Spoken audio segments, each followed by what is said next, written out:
Hi, today I'm going to be making this cute Chanel inspired polymer clay charm. It can also be worn as a necklace, or it can also be used as a decoration for a gift card for a friend. So to make this project you're going to need some clay, obviously. I'm using Primo Sculpey in a colour I made up myself. These are optional. I think they're called daggery, and they're usually the tiny little silver balls used for decorating cakes. And these are 1mm balls, and I bought them from a shop based in Malaysia off eBay. A black marker pen if you don't want to make the two C's in clay. Again, that's optional. A toothpick for adding detail, an eye pin, a polymer clay cutting blade, and some Sculpey Bond and Bake. So first of all, you just need to condition your clay and roll it out and cut out a rectangle shape. Now if you have a pasta making machine, I would recommend putting the clay through on a setting of 1, and that's going to make it about 2mm thick. So this is just the base part of the bag, and mine measures just under 4 centimeters by 2.7 centimeters, and then the top flap of the bag measures 1 centimeter. So they're the dimensions that I'm using. If you want to make it a bit smaller or a bit bigger, then you can. For the top part of the bag, take part of the clay, and then this time roll it through the pasta machine on a setting of 5. So if you don't have a pasta making machine, then aim for about half the thickness of the base of the bag. If you don't have a pasta making machine, you can always take 2 rods of the desired thickness, 2 sticks, put the clay in the middle and then roll over it, and that should make the clay the same thickness throughout. So they're just some suggestions there. So after you finish cutting out the basic shapes for the bag, you will take your polymer clay cutting blade and you're going to make that quilted kind of fabric texture on the base of the bag that you see on Chanel bags. So I'm just going to make these lines across the bag using my blade. You don't want to dig in too deeply. So that's the first stage, and then I'm going to turn the bag and I'm just going to go the other way. And again, I don't want to dig the blade in too deeply. You don't have to add the little silver balls, but if you do, then I'm going to show you how to do that very quickly. To make it look a little bit more 3D and more quilted, I'm just going to take the toothpick and I'm going to trace lightly over each line. So it adds a little bit more depth to it. This doesn't take long to do. I'm kind of doing it a bit in a hurry, so forgive any small mistakes that I make. And then once you have the quilted kind of puffy look to the bottom part of the bag, if you want to, you can add these silver balls. And what I have is a toothpick, and what I've done is I've put some translucent clay on the top so I can just pick the balls out of the tray and then put them in. Before that, I'm just going to make some holes where I'm going to, where I'm going to insert the balls. But because part of the bag's covered, I'm just going to put this down lightly first, just the top part of the bag, and then I'm going to see where the spaces are, where I'll need to put the balls. So I'm just going to make some holes.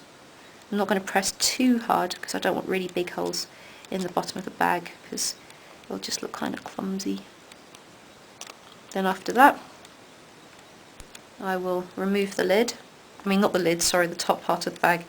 And I'm going to take each ball and just insert it and just place it down lightly where the holes are. Oh no, sorry about that.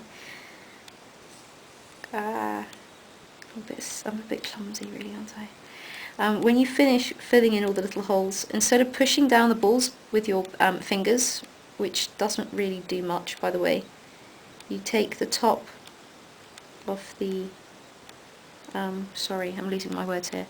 The top of the toothpick, and then you just press them into the clay, and that just looks really nice. So it really pushes it in, and then you don't have any problems with them coming out. So just take the top and then just push down lightly on each silver ball. Doesn't take too long to do. And after that, you pretty much have the base of your bag prepared. So the next step is just to put the the top flap on and press down on it lightly, and then you need to put the, how can I say, the handles of the bag and then the C logo. So before I show you how to do the C logo, I'm going to show you how to do the handle part. You need to take some gold and black clay and then roll it out dead thin. You want these kind of the handles not to be sort of chunky and kind of, sorry, forgive me, sniffing in the video. You don't want them to be too chunky and sort of wonky looking, so you want to roll them quite nice and thin, and you don't want sticky soft clay, otherwise they're just going to keep breaking on you. I'm going to just take 2 gold pieces and I'm going to just twizzle them together, and that's how I get that kind of, I don't know, cord effect. The cord that goes around the bag, the kind of the handle part. And you just want to take it and twizzle it. And I make about 3 or 4 of them just in case they break or I make any mistakes, and then I kind of have some spare if I want to make some more bags. Sorry, pardon me, I have hay fever, that's why I'm sniffing so much. So when you have the 2 colours combined, it comes out looking like this. And then you want a separate piece, again rolled thinly in black, so you can make the C's.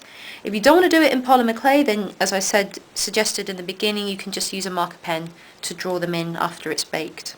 But I like to do it in clay because I personally think it looks better. I like it looking kind of 3D. So once I have those prepared, I just leave it all to one side, and then I think about doing the logo. So you want the logo to be as central as you can get it, so I'm just going to place the blade very lightly on the lid part, sorry, the top flap of the bag. So it's a really light line, and that's where I'm going to get the centre from. So I'm going to face it like that, and I'm going to get the clay, and I'm just going to try and create a hoop. So it's kind of like I'm creating a circle around that middle line. And then I'm going to take my blade where I see a C forming, press down lightly with the blade, and I remove each piece. The top part looks a bit wonky, doesn't look so attractive. So again, oh no, what am I doing? I want to create a circle because I'm making a C. And I'm not having a lot of success with it today. And again, I'm going to do the same thing. I'm going to make sure they're level. Again, I'm going to cut away. If you don't get it right the first time, don't worry. You can always take the clay off and try again. And that looks a little bit oval shaped for a C, so I'm going to take my blade and I'm going to move it forward ever so slightly. That's the nice thing with polymer clay, is you can always fix it or change it, or it doesn't have to be permanent.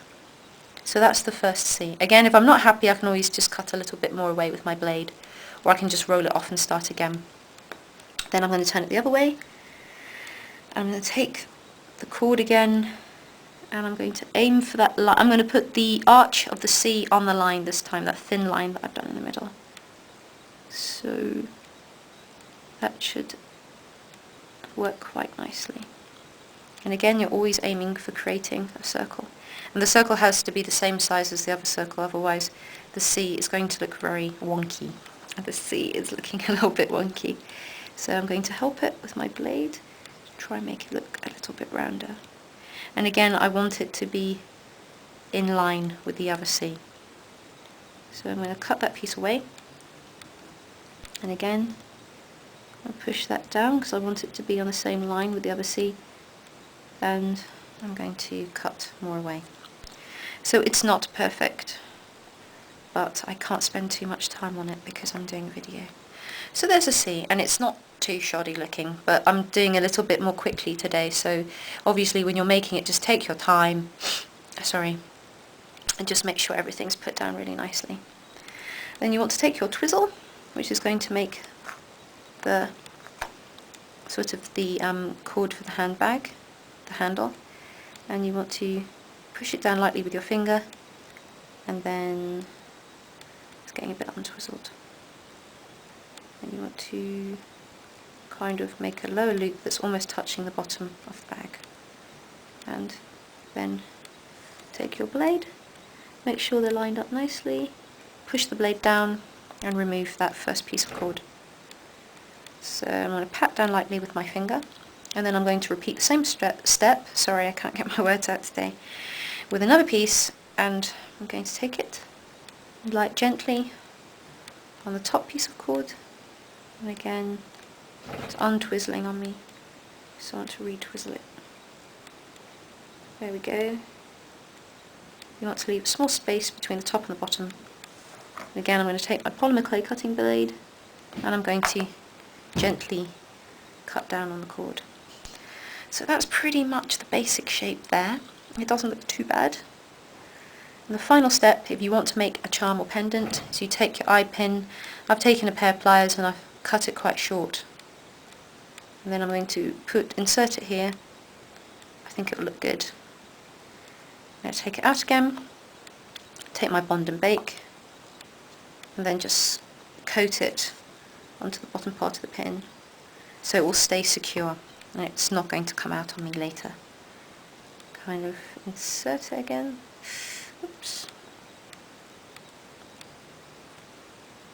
And then press lightly, and there you have a nice charm. Of course, if you're going to make a gift card out of it, like in one of the pictures I have at the beginning of the tutorial, you don't want to put a bail in it. You can just take some double-sided tape, put it on the back, and then put it on some card and draw some pictures around it and decorate it how you like.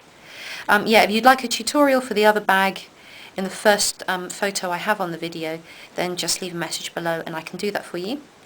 I hope this was useful and I hope you enjoyed it. And I hope to see you next time. Thanks for watching. Okay, goodbye.